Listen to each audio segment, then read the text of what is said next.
택배나 음식앱 등 배달 대행 서비스 산업 시장 규모가 날로 커지고 있는 가운데 배송 사업을 총괄 규율하는 법안이 국회에 발의됐습니다. 관련 내용을 집중 보도해드립니다. 최저임금법 위반을 피하려고 소정 근로시간을 단축했다면 노사가 해당 단체 협상에 합의했더라도 탈법 행위로 무효라는 대법원 판결이 나왔습니다. 부가가치세법이 김치 같은 미가공 식료품은 부가세 면제 대상으로 규정하고 있는 가운데 포장김치는 부가세 면제 대상 김치에 해당하지 않는다는 법원 판결이 나왔습니다. 이미선 헌법재판관 부부의 불법 주식 투기 의혹에 대해 한국거래소가 혐의 없음 결론을 내렸습니다. 조국 전 민정수석은 인사청문회 도덕성 검증은 비공개로 해야 한다는 주장을 내놨습니다.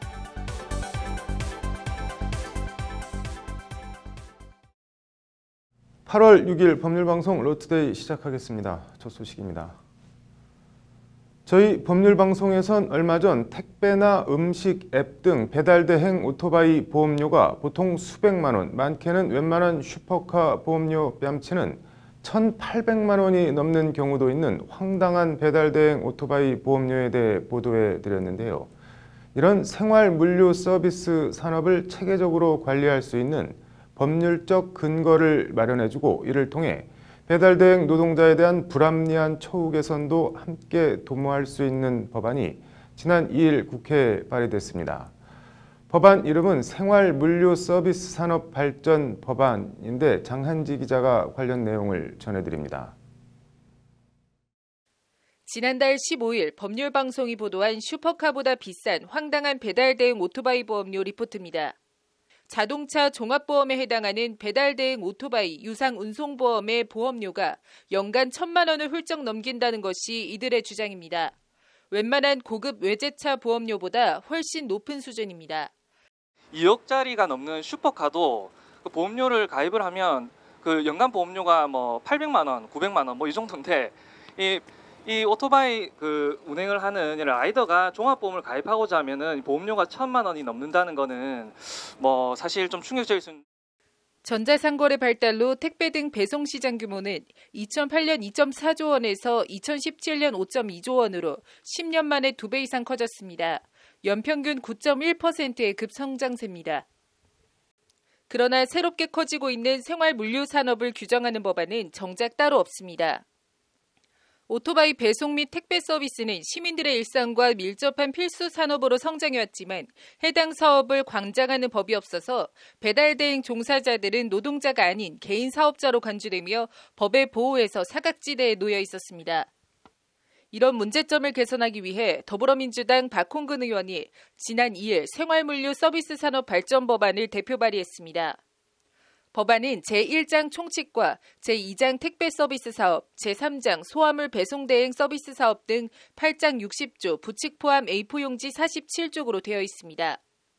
법안은 일단 택배 종사자의 운송위탁 계약갱신 청구권을 6년간 보장해 고용 안정성을 높이는 한편 물류회사 본사나 영업점에 과로 방지나 안전대책 마련 등 종사자 보호 조항을 명문화했습니다. 그동안 이 화물은 그런 게 있었지만 택배 서비스 같은 경우에는 위탁 계약갱신 청구권이 없었습니다. 이것을 이제 6년간 보장하는 내용을 제가 그 안에 넣었고. 법안은 또 제43조 부정한 대가의 수취 금지 조항을 통해 물류회사 본사나 영업점이 배달 대행 종사자들로부터 수수료 명목으로 돈을 떼가는 이른바 백마진 금지를 명시했습니다.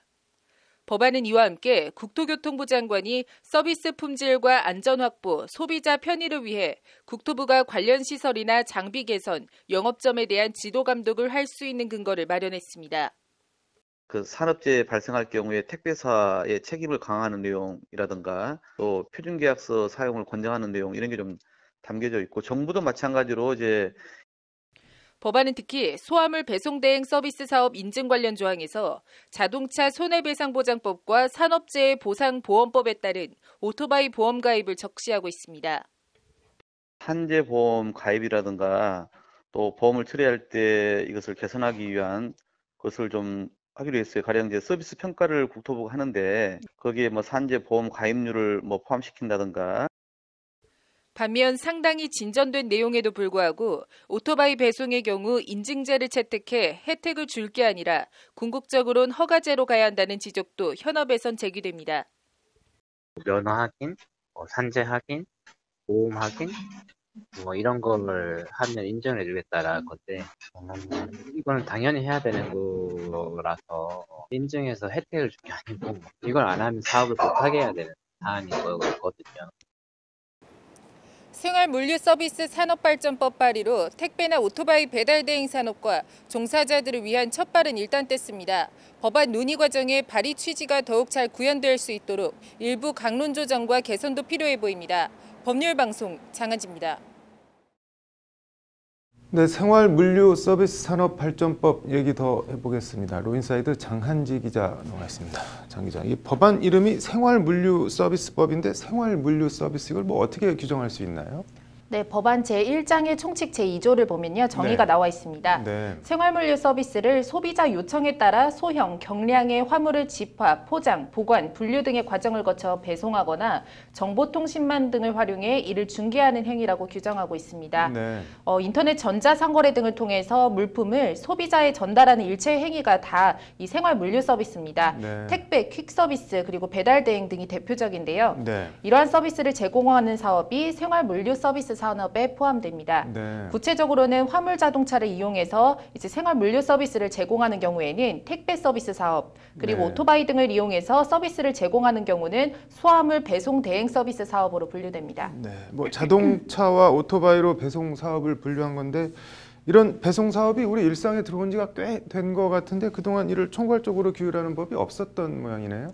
네, 그렇습니다. 화물자동차 운수사업법은 차량의 공급, 운송, 네. 중개 등 전통물류 사업 규제에 초점이 맞춰져 있습니다. 네. 이 법에 일부 생활물류 관련 규정이 있기는 하지만 네. 배송 사업을 총괄하는 법령이 없어서 이제 체계적인 규율이 어려웠다는 게 법안을 대표 발의한 박홍근 의원의 설명입니다. 네. 이에 박 의원은 법안에서 택배, 배송 대행 등 생활물류 서비스 산업의 발전을 위한 제도와 함께 종사자의 권익 증진 및 안전 강화 소비자 보호를 위한 장치를 규율하며 국민 편의 증진과 이제 국가 경제 발전을 이바지하려는 것이라고 법안 제안 이유를 밝히고 있습니다. 네.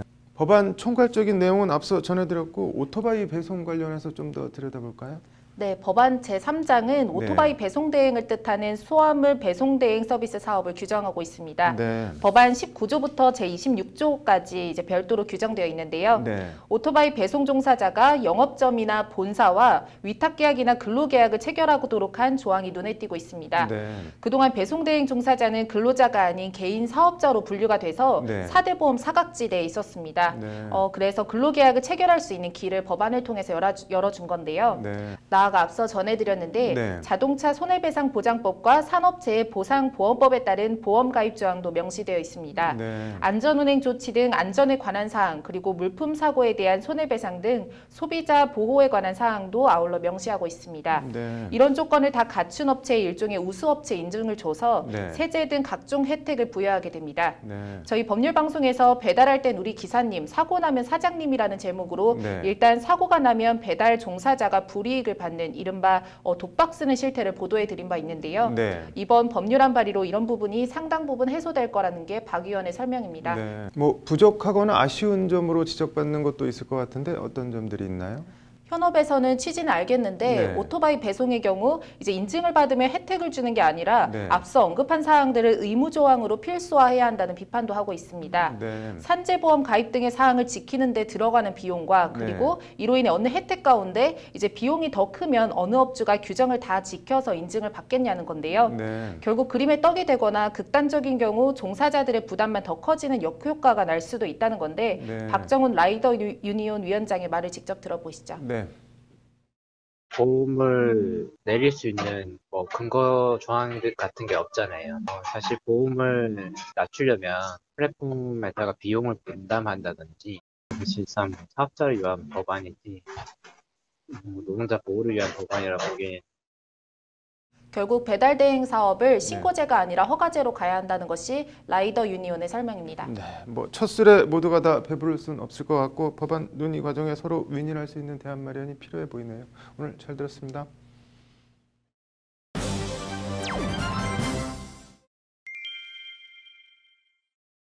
네, 법률구조공단 사용 설명서. 오늘은 임대차 계약 보증금 얘기 해보겠습니다. 신세아 기자 나와 있습니다. 신 기자, 일단 어떤 사건인가요?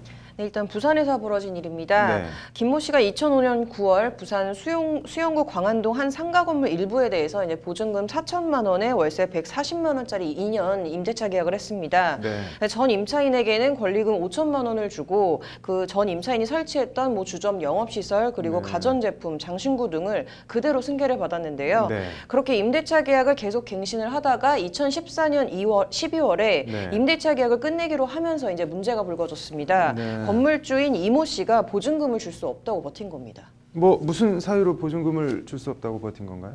이 건물주 이 씨는 임차인 네. 김 씨가 이제 임대차 계약 종료 후에 원상 회복 의무를 다하지 않았다면서 이제 보증금을 돌려주지 않은 건데요. 네.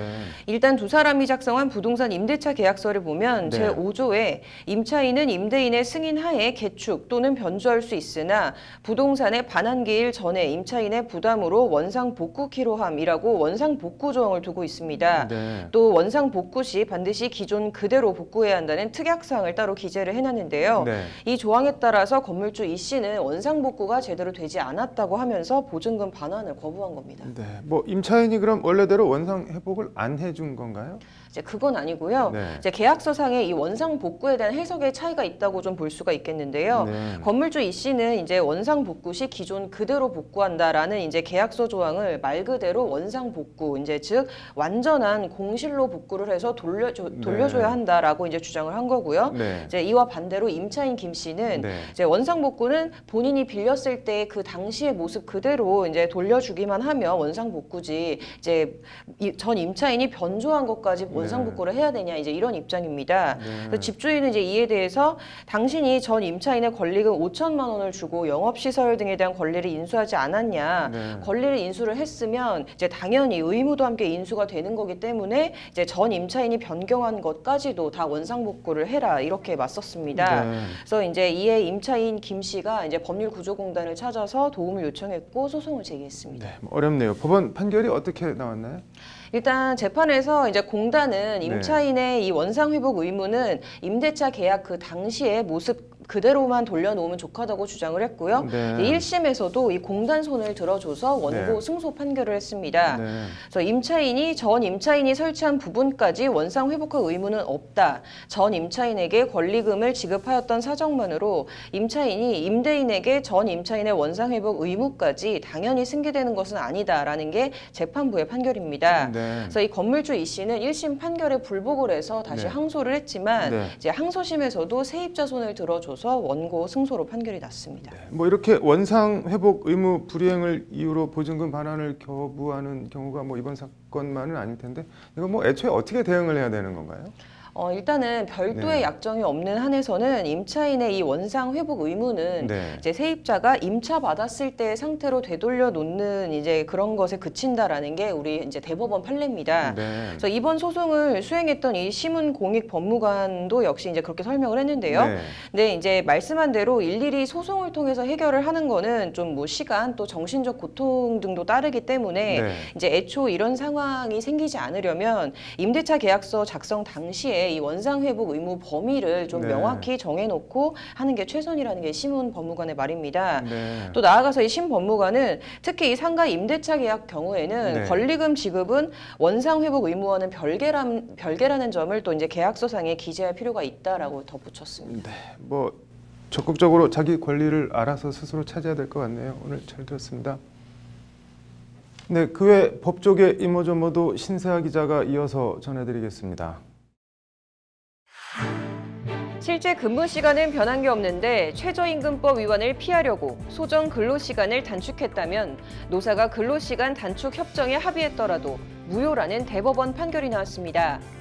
대법원 1부는 오늘 강모 씨 등 택시기사 4명이 회사를 상대로 낸 임금 청구 소송 상고심에서 원고 패소 판결한 원심을 깨고 사건을 서울고법으로 다시 돌려보냈습니다. 앞서 1, 2심은 노사 모두 각자의 이익을 합리적으로 검토한 뒤 최저임금법에 반하지 않는 임금 구조를 만들기 위한 소정 근로시간에 합의했다면 그 합의는 존중되어야 한다며 원고 패소로 판결했습니다. 반면 대법원은 고정급이 최저임금에 미달하는 것을 회피할 목적으로 시간당 고정급을 외양상 증액시키기 위한 소정 근로시간 단축은 탈법 행위로 무효라고 판단했습니다. 눈 가리고 아웅은 봐줄 수 있는 애교가 아니라 법에 위배된다는 취지의 판결입니다. 서울 강동구 명일동의 대형교회인 명성교회 담임목사집 세습은 교단 헌법상 세습금지 조항을 위반해 무효라는 교단 재판국의 판결이 내려졌습니다. 명성교회가 속한 대한예수교장로회 통합총회재판국은 6시간의 마라톤 심리 끝에 명성교회 설립자 김사만 목사의 아들 김하나 위임 목사 청빙 결의는 무효라고 판결했습니다. 2015년 12월 정년 퇴임한 명성교회 김사만 원로 목사의 아들인 김하나 목사는 2017년 3월 명성교회에서 위임 목사로 청빙하기로 결의하면서 교회 부자 세습 논란을 받았습니다. 장로회 헌법에는 은퇴하는 담임 목사의 직계비속은 담임 목사로 청빙할 수 없다는 조항이 있는데 명성교회는 은퇴하는이 아니라 은퇴한 뒤 1년 4개월이 지났다며 김하나 목사를 담임 목사로 청빙했습니다. 앞서 전해드린 택시 회사만 눈 가리고 아웅한 게 아니라 교회도 그렇고 크든 작든 부자 세습이 휴전선 넘어 북쪽에만 있는 것도 아니었다는 생각이 듭니다. 이르면 이번 주 후반 단행될 개각에서 법무부 장관 발탁이 유력한 조국 전 청와대 민정수석이 국회 인사청문회 도덕성 검증을 비공개로 진행해야 한다는 입장을 밝혔습니다. 조 전 수석은 이미선 헌법재판관의 불법 주식 투기 의혹이 한국거래소에서 혐의 없음으로 결론 난 것과 관련해 자신의 페이스북에 이미선 재판관 후보자 부부에 대해 불법 주식 투기꾼이라고 단정하고 맹비난을 퍼부었던 정치인, 기자, 평론가들은 사과해야 하지 않는가라며 이같이 주장했습니다. 인사청문회가 후보자의 철학이나 업무 능력보다는 먼지 털기식 흠집내기로 가기 일쑤라며 많은 인재들이 청문회가 두려워 공직을 맡기를 회피하고 있다는 것이 조 전 수석의 말입니다. 다 좋은데 서울대 교수 시절 학교에 적을 두고 정치권과 대학을 오가는 인사들을 폴리패설하며 강하게 비판했던 조 전 수석이 임명직이지만 반정치인이 된 지금도 학교에 적을 그대로 두고 있는데 날선 어조로 폴리패설을 비판했던 예전 입장 그대로인지 궁금합니다. 8월 6일 법률방송 로투데이 마치겠습니다. 시청해주셔서 감사합니다.